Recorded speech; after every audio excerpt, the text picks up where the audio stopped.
सब्सक्राइब कीजिए और bell icon को दबाइए हमारी लेटेस्ट वीडियो सबसे पहले देखने के लिए। वलिल्लाहिल अस्माउल हुस्ना फदऊहु बिहा। द अल्लाह रब्बुल इज्जत ډیر خسته نومونه دي اسماء حسنا فدعوه بها. تاسو الله را وبلئ په هغه خستو نومونو سره.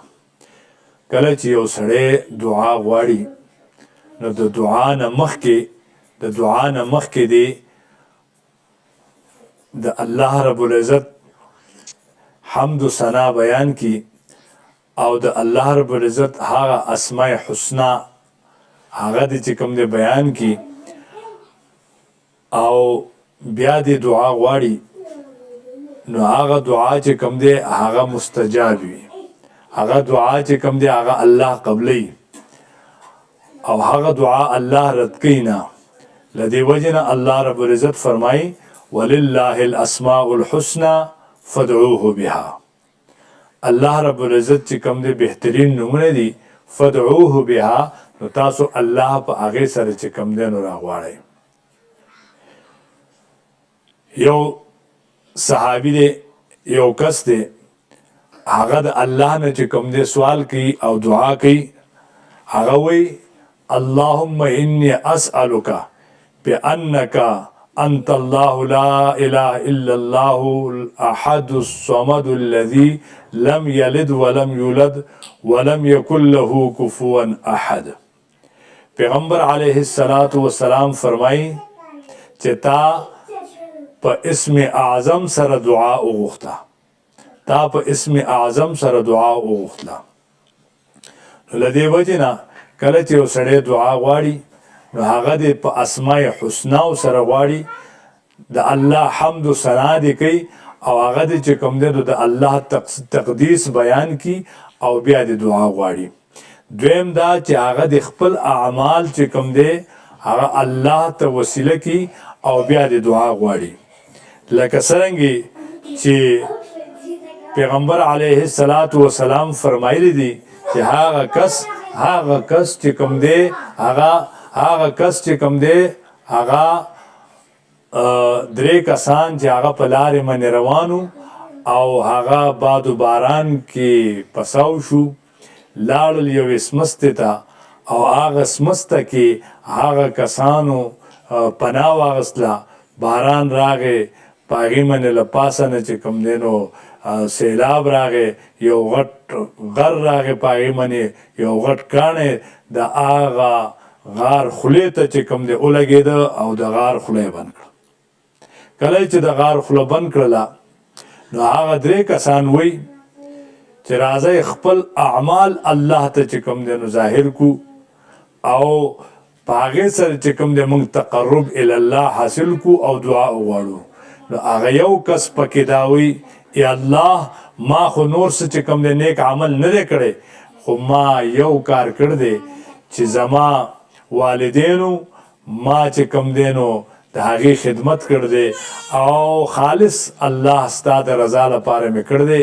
یوه شپه زه لاړمه، ما بیزې ولشلې او کله چې ما بیزې ولشلې او پای مې راوړله زما والدین ودو، زه د هغې سر طرف ته ودرېدم، زما بچو جړل، ما خپلو بچو له پای ورنه کړله او ما چې کوم دی نو هغه خپل والدین مقدم کړه. کله چې هغه ویښ شو ویې کتله، زه یې سر ته ولاړم، وی بچیا ته راغلی، ما یې زه خو راغلی، وی اول مې هغو له پای ورکړه، وروستو چې کوم دی ما بیا خپل اولاد له ورکړه. وی الله که دا کار ما ستا چې کوم دی رضا لپاره کړی نو دا ګټ ته موږ نه لرې کړي. فرمایي چې دومره وشوله چې هغې چې کوم دی رڼا هغې له په دې کې چې کوم دی نو راغلله. هغه دویم سړی وایي الله ما خو نور څه داسې عمل نه دی کړی، یو عمل مې کړی دی، ما سره یو مزدور و، هغه مزدور چې کوم دی ما سره یې مزدوري وکړله، بیا وتښتېده، د هغه څه مال و متاع ما سره پاتې شو، په هغې باندې ما هغه له بیزې واغستې، د هغې نه هغه بیزې ډېرېدې. یو څو کاله وروستو هغه پراګنده حالات کې، په خسته حالات کې هغه سړی راغی او ماته وې د الله نه ویریږه زما هغه اجرت دی او څو ورځو چې کوم دی هغه مال راکه. وی ما ورله هغه تمامې بیزې چې د هغه په هغه لږو روپو زیاتې شوې هغه مې ورله چې کوم دی ورکړې. وی ما سره خندا مه کوه، ما یې نه دا ستا هغه شی دی. ما ورله بیزې ټولې ورکړې. وی الله که دا کار ما ستا د رضا دپاره کړی نو د موږ نه دا ګټ لرې کړي. فرمایي چې دا ګټ دومره لرې شو چې دو پکې وتلی نه شو، خو داسې یو وت پکې ته راغی او دوی چې کوم دی نو پکې ته لږ سکون واغسته. هغه درېیم وی الله ما خو څه اعمال نه دي کړي، یو عمل ما ستا د رضا لپاره کړی دی. یو مجبوره زنانه وه، هغې ما نه د مال مطالبه وکړه، ما د هغې د عزت مطالبه وکړله او هغې چې کوم دی نو مجبورا په هغې رضا شوله. کله چې زما خواته راغله ما ته وی د الله نه ویریږه، د الله نه ویریږه او ما ته څه مه وایه، زه مجبوره وم، ما مجبورا ها کړي دي. یا الله ما چې کوم دی ستا د رضا لپاره هغه زنانه معاف کړه، پرې مې خوا که ما ستا د رضا لپاره دا کار کړی دا ګټ د موږ نه لرې کې. فرمایي چې هغه ګټه د هغې نه چې کوم دی نو لرې شو او هغې خپل کورونو ته واپس لاړله. نو هغې خپل عمل چې کوم دی وسیله کړی دی. پیغمبر علیه السلام فرمایي خپل اعمال الله ته چې کوم دی وسیله کول پکار دي. او الله رب العزت فرمایي ولله الاسماء الحسنى فادعوه بها. د دعا نه مخکې حمد و ثنا وکړئ، د الله بړایي، د الله کبریایي او د الله چې کوم دی تقدس دا بیان کوي او دا ظاهر کوي او بیا دعا وغواړئ. الله چې کوم دی قبلونکی دی.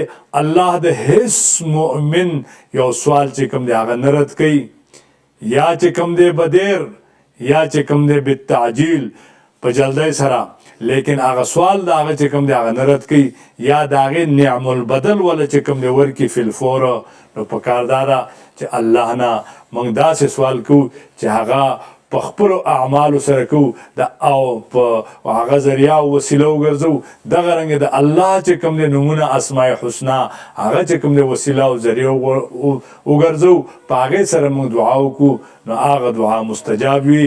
الله دې د عمل توفیق راکړي. واخر دعوانا ان الحمد لله رب العالمین.